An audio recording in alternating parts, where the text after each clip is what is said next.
다윗의 생애에서 가장 중요한 사건은 골리앗 사건과 밧세바 사건입니다. 예수 믿는 사람들이 다윗의 생애에서 다윗을 부러워하는 것은 골리앗을 대적했을 때의 신앙, 그 담대함, 그 분명함일 것입니다. 그러나 성경에서는 다윗이 골리앗을 물리친 그 사건을 그 이후로는 한 번도 언급하지 않습니다. 그리고 시편에 나타나는 다윗의 기도들을 보아도 골리앗과 싸울 때의 그 용맹스러운 그런 자신만만한 기도들은 없습니다. 다윗을 다윗되게 하는, 그리고 다윗을 들어 성경이 하고 싶은 얘기는 다 밧세바 사건을 배경으로 한 회개와 그 이후의 삶이 가졌던 눈물과 한숨들이 그 내용으로 기록되어 있습니다.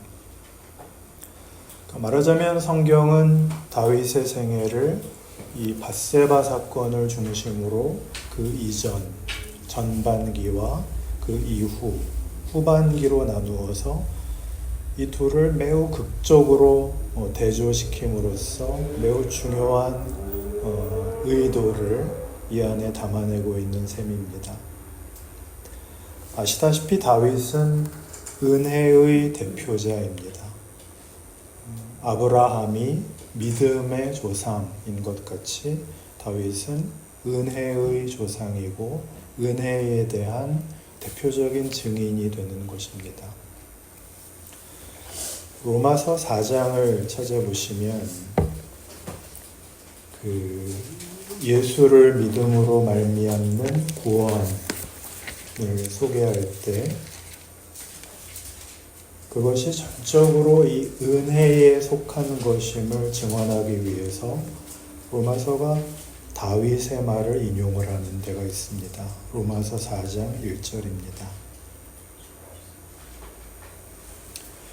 그런즉 육신으로 우리 조상인 아브라함이 무엇을 얻었다 하리요? 만일 아브라함이 행위로서 의롭다 하심을 받았으면 자랑할 것이 있으려니와 하나님 앞에서는 없느니라. 성경이 무엇을 말하느냐? 아브라함이 하나님을 믿음에 그것이 그에게 의로 여겨진 바 되었느니라.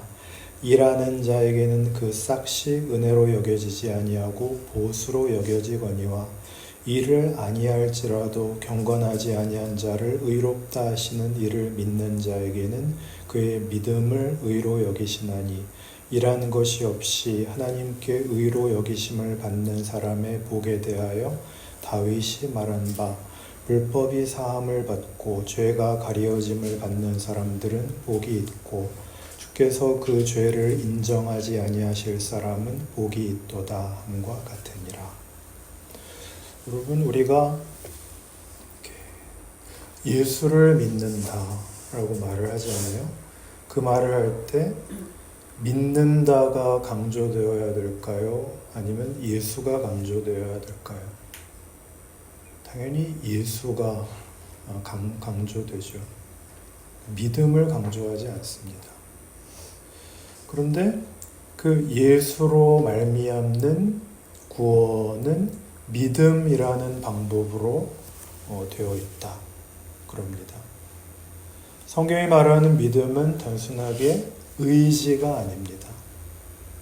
왜냐하면 우리는 어떤 때는 믿어지는 것 같다가 어떤 때는 믿어지지 않는 것 같다가 그렇거든요. 사람 마음은 당연히 오락가락하니까요. 변덕스럽죠. 그리고 물론 변덕을 부릴 수 있다는 것은 하나님이 우리에게 주신 너무나 큰 특권입니다. 그러니 성경이 말하는 믿음은 은혜를 말하는 것이다. 은혜는 그런 조석으로 변하는 사람의 감정에 따라 혹은 의지에 따라 조건이 되거나 자격이 되는 것이 아니다. 거기에 대한 역사적인 증거는 아브라함에게 그리고 다윗에게 나온다. 그게 로마서 4장이 예수를 믿어 얻는 구원에 대하여 설명하는 데에 우리의 이해를 돕기 위한 역사적 인용입니다. 다윗의 생애는 은혜의 대표자로 그의 생애가 조명되어야지 영웅적으로 조명되어서는 안 된다. 그렇게 얘기하는 셈이죠. 밧세바 사건 전에 다윗은 그 종교성과 신앙심에 있어서 가히 영웅적인 사람입니다. 그러나 밧세바 사건으로 인하여 그의 앞에 자랑들과 그의 영웅성은 다 찬물을 끼얹는 것처럼 부서지고 참담하게 되죠. 우리는 그것이 다윗의 전체 생애의 유일한 오게티, 유일한 실수라고 얘기하고 싶지만 성경은 다윗이 그 앞에 가졌던 기독교 신앙, 앞에 가졌던 것을 기독교 신앙의 최선으로, 모범으로 여기지 말라라고 못을 받고 있는 것입니다. 밧세바 사건이 일어나기 전에도 다윗의 그 영웅됨은 이미 한번 멈칫했던 적이 있었습니다. 마치 하나님이 이렇게 스톱 시키시는 것처럼. 언젠가 하면 그가 성전을 짓고자 했을 때였죠. 기억나시나요? 이전에 있었던 모든 일들, 그가 여호와의 이름을 의지하여 물맷돌 5개를 들고 골리앗 앞에 섰던 모습, 사울 왕이 자기를 죽이려고 했을 때 그 도망다니 사울 왕을 죽일 수 있었던 2번의 기회를 다 사양하고 멀리서 사울 왕이여 내가 당신을 죽일 수 있었으나 여호와의 기름 부음 받은 자를 나는 죽일 수 없습니다 라고 했던 그 멋진 고백이나 사울과 요나단의 죽음을 애도하는 데에서 나타난 것 같이 가장 어려운 적이었던 원수임에도 불구하고 진심으로 그 사울의 생애를 하나님 앞에서 참으로 위대함과 좋은 평가로 애통해했던 것들, 이런 것에 마지막 정점을 찍는 주님, 제가 주님을 위하여 성전을 짓겠습니다에 면박을 당했던 이를 기억하실 겁니다. 하나님께 성전을 지어드리겠다는데 하나님이 이렇게 면박을 줍니다. 왜 니까짓 게 내 필요를 채울 수 있다고 생각을 한단 말이냐, 건방진 놈. 이렇게 됩니다. 여러분 성경에는 없을 겁니다. 건방진 놈. 제 성경에는 이렇게 되어 있는데 꼭 기억을 하셔야 됩니다. 내가 네 덕을 보려고 너에게 복을 주었다고 생각을 하느냐? 내가 너에게 필요한 것을 채워주게 되어 있지 어떻게 네가 나의 필요를 채워준단 말이냐? 그리고 밧세바인 겁니다.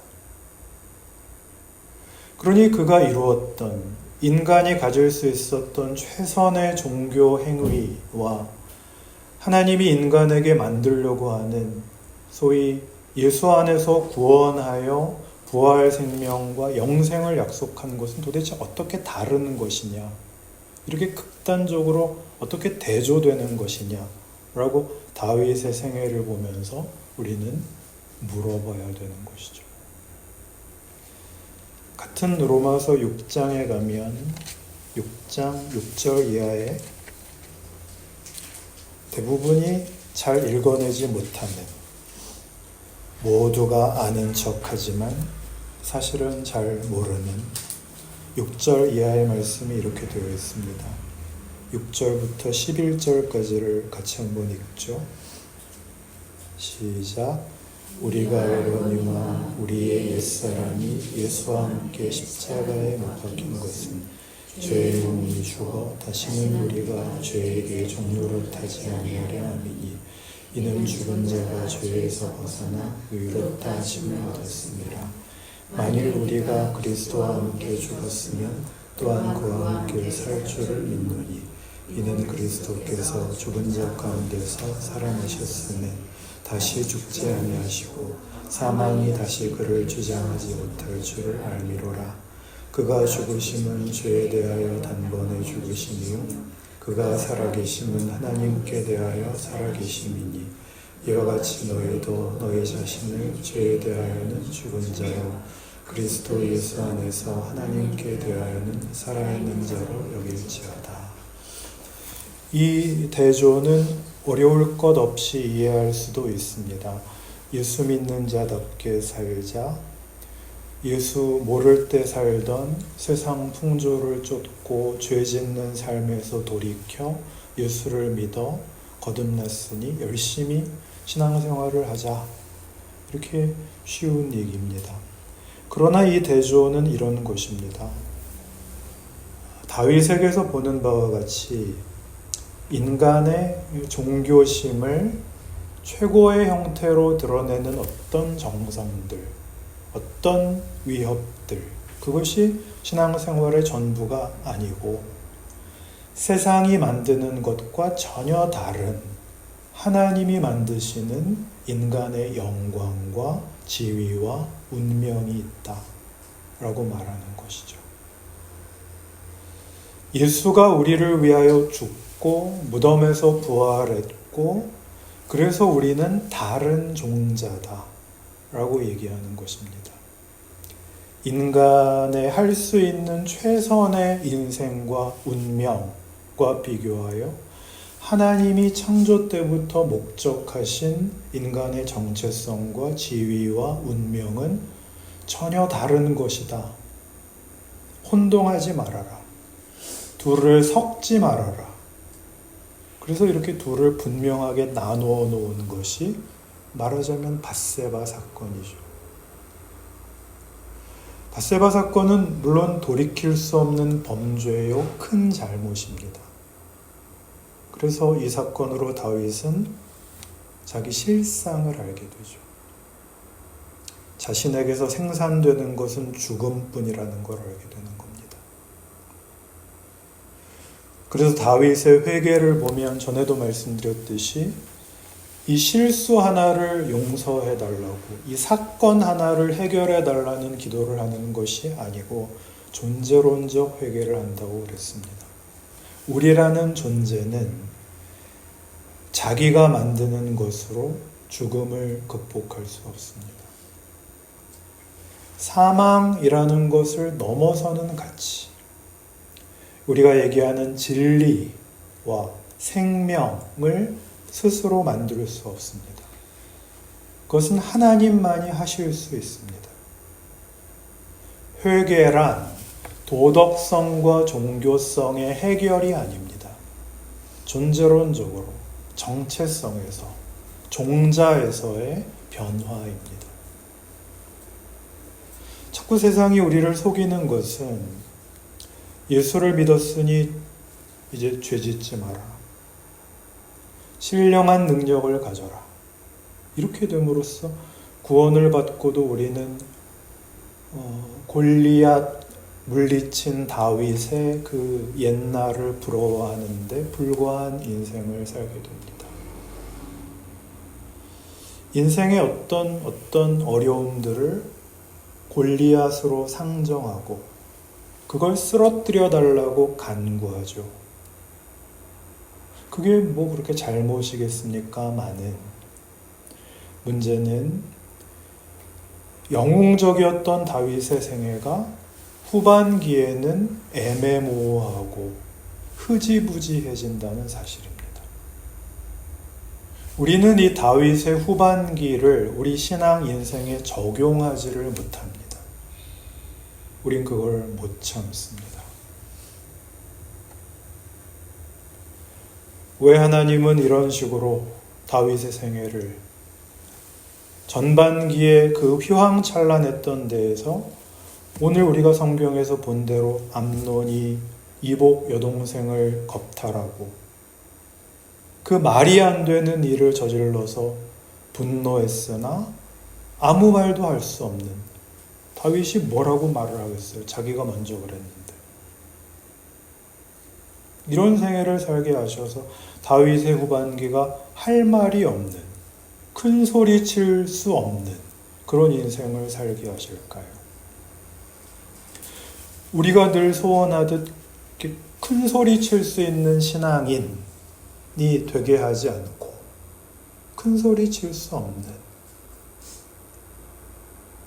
그런 삶을 살게 하시는가? 가장 중요하게는 이사야 53장에서 선언하는 이런 선언에 대해서 여러분 한번 생각을 해보십시오. 이사야 53장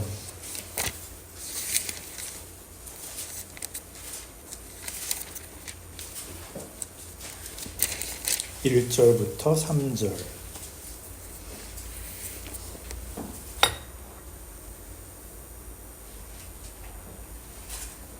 같이 읽죠. 1절부터 3절입니다. 시작. 우리가 전하는 것을 누가 믿었느냐? 여호와의 팔이 누구에게 나타났느냐? 그는 주 앞에서 자라나기를 연한 순 같고 마른 땅에서 나온 뿌리 같아서 고운 모양도 없고 풍채도 없은즉 우리가 보기에 흠모할 만한 아름다운 것이 없도다. 그는 멸시를 받아 사람들에게 버림받았으며 간고를 많이 겪었으며 질고를 아는 자라. 마치 사람들이 그에게서 얼굴을 가리는 것 같이 멸시를 당하였고 우리도 그를 귀히 여기지 아니하였도다. 예수님께서 당하신 고난을 여러분은 다 납득하십니다. 그렇죠? 그는 비난당하시고 외면당하시고 오해받으시고 수치당하시고 배신당하시고 그리고 죽으십니다. 그거는 다 수긍을 하는데 같은 식으로 우리가 하나님의 자녀로 부름받고 자라난다 라는 것은 잘 수긍하지 않습니다. 예수가 왔으나 다 그를 보고 뭐라고 생각을 했다고요? 저런 게 무슨 메시아냐? 저따오가 무슨 하나님이냐? 적고를 해가지고 어떻게 구원을 베푸느냐? 우리 동네에 살던 요셉 아들이고 촌구석 나사렛 사람이고 그냥 평범하기 짝이 없는데 라고 얘기를 했다고요. 우리가 전한 것을 누가 믿었느냐? 여호와의 팔이 누구에게 나타났느냐? 우리가 기도해서 대한민국이 보존되고 있습니다. 이렇게 얘기하면 세상 사람들이 뭐라 그러겠어요? 야, 그런 웃기는 소리 하지 마라. 그런 말 하려면 지금 당장 기도해서 너네 예배당에 빈자리나 채워봐라. 그렇게 얘기하지 않겠어요? 우리가 무슨 성경이 약속한 능력이나 권세를 가지고 있다고 누가 느끼겠어요? 제가 어디 잘 안 가지만 가끔 이제 어쩌다가 어디 서로 잘 모르는 그런 모임에 가면 목사님이세요? 어디에서 목회하세요? 그렇게 물어보시면 도남동에 있습니다. 반가워하십니다. 도남동 성신여대 한성대 거기 어느 교회예요? 그러면 저희는 상가 지하에 있습니다. 그러면 더 이상 안 물어봅니다. 이 재미를 아세요? 그 표정의 변화를 보는. 예수가 아무것도 아닌 모양으로 오신 것 같이 우리가 그렇잖아요. 그러나 그게 하나님의 일하시는 방법이었다고요. 그래서 어떻게 됐죠? 그는 자라나기를 연한 순 같고 마른 땅에서 나온 뿌리 같아서 고운 모양도 없고 풍채도 없고 흠모할 만한 아름다운 것이 없고 멸시를 받아서 우리도 그를 귀히 여기지 아니하였도다. 우리가 그렇다면 우리도 우리 자신을 귀히 여기지 아니하였도다. 왜요? 뭐 내세울 게 없잖아요. 거기다가 전반기만 못하잖아요. 후반기가. 그러나 여기가 닮는 데라는 말이죠. 저기는 내가 날뛰던 데고 여기는 하나님이 담으시는 데라는 말이죠. 꼭 그렇게 고난을 받고 수치를 받고 그런 어려운 길을 가야만 됩니까? 그건 잘 모르겠습니다. 그러나 성경에는 이렇게만 증언이 되어 있습니다. 여러분 잘 아시는 요셉을 생각해 보세요. 요셉은 형들에게 미움을 받아서 팔려갑니다. 원래는 죽이려고 그랬죠. 죽여서 뭐하냐. 그래서 팔아먹었죠. 미디안 상인들이 사다가 애굽 왕 바로의 친위대장 집에 종으로 팔았죠. 그는 종으로 열심히 삽니다. 충성했는데 무고당하여 감옥에 갇힙니다. 성경에는 이렇게 표현되어 있습니다. 그가 한 사람을 앞서 보내셨으며 요셉이 종으로 팔렸도다. 그의 발은 착고를 차고 그의 몸은 쇠사슬에 매었으니 곧 여호와의 말씀이 응할 때까지라. 그의 말씀이 그를 단련하였도다.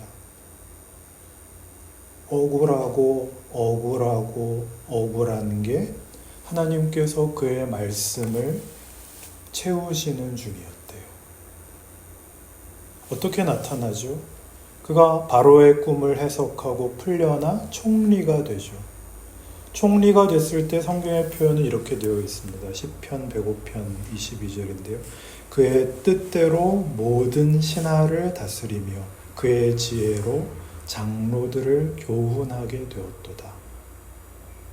배신, 억울함, 질고들이 뭘 만들었죠? 그에게 사람을 만들었죠. 다만 정치적 능력이 아니라 인간된 성품과 애굽이라는 한 나라를 지도할 만한 실력을 만들었죠. 고난 속에서, 수치 속에서 하나님이 우리의 본바탕을, 우리의 심령을, 우리의 성격을, 우리의 육체를 강건하게 하십니다. 마음껏 은혜를 담을 수 있게 하시며 실제로 담으십니다. 그게 성경이 설명하는 고난입니다. 그리고 이 일은 우리 자신에게만 적용되는 것이 아니라 훨씬 더 큰 일로 우리를 이렇게 이끌어 가시는데 로마서 8장 17절에 의하면 우리를 하나님의 상속자로 부르신답니다. 굉장하죠. 하나님의 상속자로. 요한복음 14장 12절에 의하면 주께서 하신 어마어마한 일, 인류와 역사와 우주를 회복하시는 일, 구원하시는 일에 우리가 참여한답니다. 예수의 고난이 인류의 운명을 바꾼 것 같이 우리가 받는 고난이 주께서 하신 일의 연장이랍니다. 내가 하는 일을 그도 할 것이요 그보다 큰 일도 할 것이랍니다. 우리가 주님이 하시는 일보다 더 큰 일을 한다는 건 무슨 뜻일까요? 예수님은 2000년 전 그때 그 시대에 갈릴리 지방이라는 그 시공간에 이렇게 갇히셔서 한 분, 그 얼굴, 그 성격으로 일하셔야 되었지만 우리는 예수께서 이루신 부활이 만들어낸 많은 증거들을 가지고 참으로 다양하게, 그렇죠? 다양하게 이렇게 몇 명 안 모였는데도 각자의 성격이 다 다르고 환경이 다르고 생각이 다른 이 모두를 가지고 다 같이 한음을 내는 게 아니라 화음을 내는 그런 합창을 하듯이 교회를 이룹니다. 이걸 가르쳐 주님이 하신 일보다 더 큰 일을 우리가 한다. 이렇게 말씀하십니다. 하나님께서 요셉을 본인이 상상할 수 없는 자리로 보내서 실력을 만드시고 그는 자기와 연결된 모든 사람을 구원하게 되죠. 자기를 팔아먹은 형들을 구원하고 자기를 잡아넣은 애굽을 구원합니다. 요셉은 보복할 필요가 없습니다. 놀란 형들에게 이렇게 말하죠. 당신들이 나를 이곳에 팔았다고 해서 근심하지 마소서. 한탄하지 마소서. 하나님이 생명을 구원하시려고 나를 당신들보다 먼저 보내셨나이다. 여러분들이 가지시는 소원이 정당한 소원인지 아닌지는 거기에 보복이 들어가 있는지 아닌지를 생각하시면 금방 드러납니다. 우리의 기도는 뭐죠? 결국 요약하면 하나님, 사람들한테 괄시받지 않고 살게 해 주옵소서. 보란듯이 살게 해 주옵소서. 걱정 없이, 고민 없이 살게 해 주십시오. 를 넘어서, 그걸 넘어서는 그런 소원을 생각할 수 없다면, 상상할 수 없다면 우리는 아직 갈 길이 먼 것입니다. 갈 길이 멀다는 것은 그만큼 기대할 만한 인생이라는 말도 됩니다. 요셉이 자기를 팔아먹은 형들을 구원하고 자기를 잡아 넣은 애굽을 구원하는 것 같이 세상의 죄를 마치 우리가 뒤집어 쓰는 것 같은 그런 세상 속에서 하나님은 우리와 우리에게 못된 짓 하는 자들을 구원하십니다. 예수에게서 그리하신 것 같이 우리의 시대에도 그리하십니다. 우리에게 못된 짓 하는 자를 구원하신다고 그건 억울한가요? 아니요, 그게 신자의 명예입니다. 그게 성경이 우리에게 전하는 하나님이 그 아들을 보내어 우리를 구원한다는 말씀이 무슨 얘기인가에 다윗의 생애에서 펼쳐 보이시는 역사적 증언인 것입니다. 다윗은 이제 할 말이 없는 사람으로 살고 죄인같이 살고 멸시 속에 살 것입니다. 그러나 거기서 그는 진정한 하나님이 만드시는 사람이 되죠. 겸손을 배우며 인내를 배우며 관용을 배우며 세상에서 만드는 어떤 영웅적인 행위보다도 큰 사랑을 배우며 나중에 보시겠지만 반역한 압살롬을 끝까지 사랑합니다. 그는 져도 좋고 자기가 죽어도 괜찮은, 누구를 죽이러 나가지 않고 큰 소리 치러 나가지 않고 그는 수치를 당할 수 있게 되는 것이죠. 참으로 위대해지는 것입니다. 한국 교회와 한국 사회가 어려움을 겪는 현실입니다. 이런 때 신자들을 가리켜서 저것들은 뭐야 하는 세상의 손가락질에 답을 하셔야 됩니다. 왜 교회는 이렇습니까? 그러게 말이에요. 도망가지 마시고 미안합니다. 그러셔야죠.